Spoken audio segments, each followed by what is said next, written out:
कुर्ल्यासाठी तुम्ही उत्तम उमेदवार आहात असं का वाटते? कारण नगरसेविका असल्यापासून जी विकास कामं केलेली आहेत, ती घेऊन मी जनतेच्या समोर हक्काने मतं मागायला जात आहे. शासनाची कामं नगरसेविका असताना करणं मोठी गोष्ट आहे. रेल्वेचं काम केलं. आमच्याकडे एसिलर ब्रिज आहे. त्या ब्रिजला लागून खाली सावळीनगर, क्रांतीनगरला उतरणारा पादचारी पूल केला. जनतेची मागणी होती आणि ती मी पूर्ण केली पाठपुरावा करून. मला अभिमान वाटतो या सगळ्या गोष्टींचा. तसंच माझ्या विभागामध्ये काही प्रलंबित रस्ते होते. बाबी सावंत मार्ग, मनोहर साटम मार्ग, अहमद रजा मार्ग, रघुनाथ चाळके मार्ग. इथे मी ज्या मोडकळीस आलेल्या 50 ते 60 वर्षापूर्वीच्या ज्या मोडकळीस आलेल्या ड्रेनेज लाईन्स, पिण्याच्या पाण्याच्या लाईन्स, ह्या लाईन्स सगळ्या रिपेअर करून नवीन टाकून मग ते आर-सी-सी रोड केलेले आहेत. जे शासनाचं काम होतं, ते एका नगरसेविकेने करून दाखवलेलं आहे.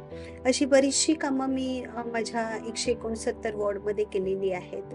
आपण पण जाऊन नक्कीच बघू शकता, की माझी ही कामं बऱ्यापैकी झालेली आहेत आणि प्रयत्नही केलेला आहे.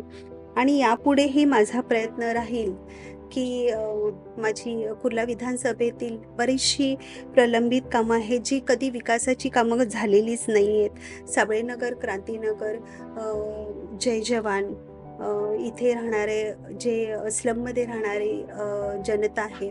साबळेनगर, क्रांतीनगर, जय जवान वसाहत येथील नागरिकांना कुठेही बाहेर न जाता कुर्ल्यातच पुनर्वसन करण्याचा आपला प्रयत्न राहील.